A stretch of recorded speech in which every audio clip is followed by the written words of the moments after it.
ఇది కదా ఆఫర్ అంటే ఇప్పుడు ఎంత కొంటే అంత ఫ్రీ. విఆర్ఆ fine silver jewellery Jubilee Hills check post Hyderabad. రాజకీయాల గురించి అడగాలనుకుంటున్నాను, అడగచ్చా సార్? నేను యాక్టివ్గా లేను, మీకు తెలుసది. ప్లీజ్ యాక్టివ్గా లేకపోయినా కూడా అవసరం ఉంది సార్ నాకు ఇప్పుడు మీతో మాట్లాడాల్సిన అవసరం ఎందుకంటే ఉంది. నేను what ever it is freelancing గా మాట్లాడాలి, ఓపెన్ గా మాట్లాడాలి. Okay sir, thank you sir, అందుకే వచ్చాను సార్. ఓకే సార్, అంటే ఒక వ్యాపారవేత్తగా ఎంతో ఎత్తుకు ఎదిగిపోయారు. అదే ప్యారలల్గా సినీ రంగంలో కూడా ఒక సక్సెస్ ప్రొడ్యూసర్గా కూడా మీరు ఒక మంచి మంచి సినిమాలను అందించి ప్రేక్షకులకు సక్సెస్ ప్రొడ్యూసర్ కూడా ముందుకు వచ్చారు. కానీ రాజకీయాలు అంటే అంతగా రాజకీయాలు సినిమాలకు పరిమితమైన ఒక్కసారిగా వ్యాపారము సినిమాలకు పరిమితమైన పీపీ గారు ఒక్కసారిగా 2019లో రాజకీయ అరంగేట్రం చేశారు. చాలా వేగంగా వచ్చారు, రాజకీయాలు కూడా రాణించాలి, ఒక మీ ముద్ర కనిపించాలి అనే ఉద్దేశంతో వేగంగా వచ్చారు. అంత స్పీడ్గా వచ్చి ఒక అడుగు దూరంలో విజయం ఉంది అనగా ఆగిపోయింది మీ అడుగాటికి.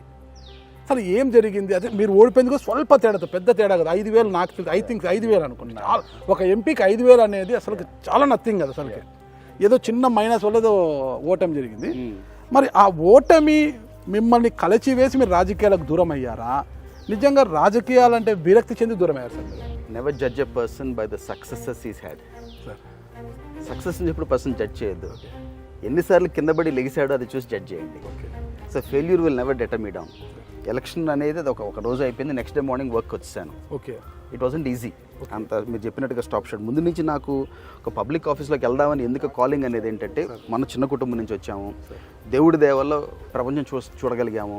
ప్రపంచంలో మంచి ఏమైతే చూసామో అది 10 మందికి పంచుదాం, 10 మంది చేద్దాము అని ఒక అర్జ్ ఉండేది. చిన్నప్పటి నుంచి కొంచెం మనకి దేవుడు ఏదో give me skills as an entrepreneur, but god has given me heart as a socialist. So మనతో కూడా మన డ్రైవర్ పిల్లలు బాగుండాలి, ఇవన్నీ కబుర్లు చెప్పడం చాలా తేలిక, కాకపోతే మన చేతలో కూడా చూపించాలి. So last I'm very consistent on this. 2011 మా 25th ఇయర్ స్కూల్ యానివర్సరీ. మా నాన్నగారు మా స్కూల్లో బస్సులు నడిపేవారు. నేను 3 weeks బ్యాక్ రోమ్లో మా స్కూల్ హెడ్ క్వార్టర్స్కి వెళ్ళి కలిసి వచ్చాను.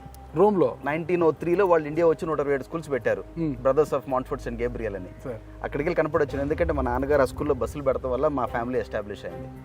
25th ఇయర్ యానివర్సరీ అప్పుడు మా స్కూల్లో 2011లో మా 24 మంది టీచర్లకి, 3 ఆయాలకి, వాళ్ళందరికీ తలా ₹1,00,000 బంగారం ఇచ్చాను. 27 lakhs of gold ఇచ్చాను 2011లో. That was the happiest day of my life, ఎందుకంటే that was the last debt I had to pay back in my personal life. పిల్లికి భిక్షం పెట్టని రాజకీయ నాయకులు ఉన్నారు, వ్యాపారవేత్తలు చాలా మంది ఉన్నారు సార్. అందరినీ అన్న చాలా మంది ఉన్నారు. ఆయాలు మా teachers, that's something very close to my heart అండి. ఆయాలకు టీచర్లకు కూడా మీరు అట్లాగా సార్. నాకు ఒకటి విన్నాను సార్, మీ దగ్గర పని చేసే వాళ్ళని ఎవరైతే లోయర్ క్యాడర్లో ఉంటారో వారినే బిగ్ బాస్గా చూస్తారంట కదా సార్ మీరు? వాళ్ళని చాలా గౌరవిస్తారని విన్నాను నేను.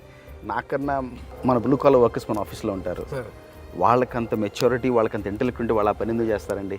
So you have to be most respectful and affectionate to them. మన డ్రైవర్లు, మన స్టాఫ్, వాళ్ళని హ్యాండ్ హోల్డ్ చేసి వాళ్ళ పిల్లలు బాగుండేది చేయాలి. మనం మన ఇంట్లో పనిచేసే మన 20 మంది 25 మంది బాగుంటే ఇట్ ఈస్ యువర్ కాంట్రిబ్యూషన్. ఈ దేశంలో వాళ్ళ 140 కోట్ల మంది 1.4 బిలియన్ పీపుల్ ఉన్నారు. వాళ్ళ లైఫ్లో మనం మార్చలేం, మన సీఎంలు కాదు, పిఎంలు కాదు. మన ఎకో సిస్టమ్ వరకు మనం మార్చగలిగితే that is good enough for a society. Sure sir. So నేను నా చేతుల్లో కంట్రోల్ నాటమైంది నేను చేయగలను, కంట్రోల్ లేనటువంటి మనం చేయలేం. ఇప్పుడు కంటెస్ట్ చేసాం ఎలక్షన్లో, సర్వ్ చేసే అవకాశం మన ప్రజలు ఇవ్వలేదు. At least I will serve the people around me. ఈ విధంగా వాళ్ళు సర్వ్ చేస్తున్నారు. సర్వీస్ అనేది ఏ రకంగానే చేస్తారు. రాజకీయ రంగాల్లో రాణించలేనప్పుడు ఇంకో రకం కూడా సర్వీస్ చేయొచ్చు, అది మీరు నిరూపిస్తున్నారు.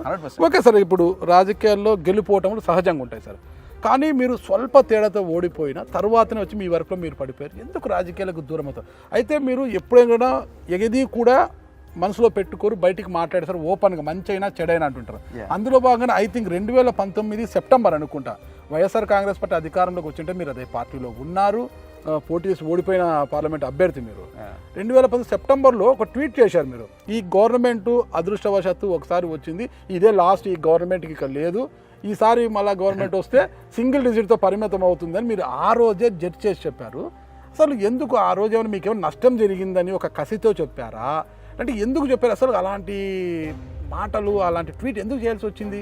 ఈ తెలుగు రాష్ట్రాల్లో ఉన్న వ్యాపారవేత్తల్లో ప్రభుత్వంతో ఏమాత్రం సంబంధం లేని కొద్దిమంది వ్యాపారస్తులు నేను ఒకటిని. Correct sir. నాకు ఈ భారతదేశంలో ఏ ప్రభుత్వంతో వ్యాపార సంబంధాలు లేవు, ఏ రాజకీయ నాయకుడితో వ్యాపార సంబంధాలు లేవు. ఎస్, సాక్షి పేపర్లో 4% ఓనర్షిప్ నాకు ఉంది. ఇప్పటికీ ఉందా సార్? ఇప్పటికీ ఉంది. ఇవాళకి నాకు ఉంది 3.83% సాక్షి పేపర్లో ownership. I'm the only one who got a clean bill, only one. ఏ సిబిఐ కేసులోను, ఏ ఈడీ కేసులోను ఎక్కడ నేను లేను. మీరు అడిగారు నన్ను అప్పుడు సాక్షి, అవును సార్, ఎక్కడ లేవు మనం సార్. సో ఆ తర్వాత ఎలా తప్పించుకున్నారు సార్? తప్పించుకోవటం కాదు, నా గవర్నమెంట్ నుంచి అసలు నాకు అలొకేషన్స్ లేవు. Okay okay sir. తప్పించుకోవడానికి నాకు అంత తెలివితేటలు లేవు. అంటే సిబిఐని మరిపించే అంత అంటే మీ విషయంలో క్విట్ ప్రోకో లేదు, జరగలేదు సార్? క్విట్ ప్రోకో ఎక్కడ?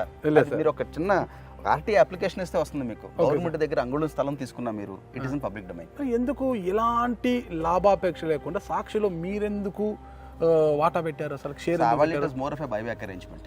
ఒక 3 years బ్యాక్, ఒక 3 years ఇన్వెస్ట్ చేయండి, బైబ్యాక్ అరేంజ్మెంట్ అన్నారు, ఇన్వెస్ట్ చేసాం. ఆవేళ మీడియాలో కూడా మనం ప్రాలిఫిక్గా ఉన్నాం. We were the biggest film financiers, film production house, బ్రాడ్కాస్టింగ్లోకి వెళ్దాం అనుకున్నాం. This would be right platform అని ఇన్వెస్ట్ చేసాం. అది వర్కౌట్ అవ్వలేదు. ఎవరు అన్నారు సార్? ఎవరు ఇన్వెస్ట్ చేయమని అడిగారు మేము? ఆవేళ మన జగన్ వీళ్ళంతా అప్రోచ్ అయ్యారు నన్ను. I was a friend of mine for a long time. Approach అయినప్పుడు చేసాం.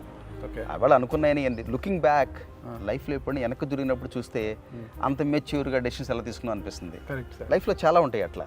ఇప్పుడు మనం 10 డెసిషన్ తీసుకున్నామంటే 10లో మోస్ట్ సక్సెస్ఫుల్ మ్యాన్కి 2-3 కరెక్ట్ అవుతాయి. 80% of the time you always make bad decisions. That is life. But ఆ బ్యాడ్ డెసిషన్స్లోంచి రికవరీ మనం కరెక్ట్గా మూవ్ అవ్వాలి లైఫ్లో. 99% డెసిషన్లే తీసుకోరు. అందుకే యూ సీ ఓన్లీ 1% లీడర్స్. ఆ 1% లీడర్స్ కూడా 7 out of 10 times bad decisions తీసుకుంటారు. ఓకే సార్, మీరు గవర్నమెంట్ నుంచి ఎలాంటి లబ్ధి నేను పొందలేదు. గతంలో సాక్షి పేపర్లో నేను పెట్టుబడి పెట్టినప్పుడు కూడా నాకు ఇది క్విట్ ప్రోకో నాకు అసలు సంబంధమే లేదు, నాకు ఎలాంటిది లేదన్నారు.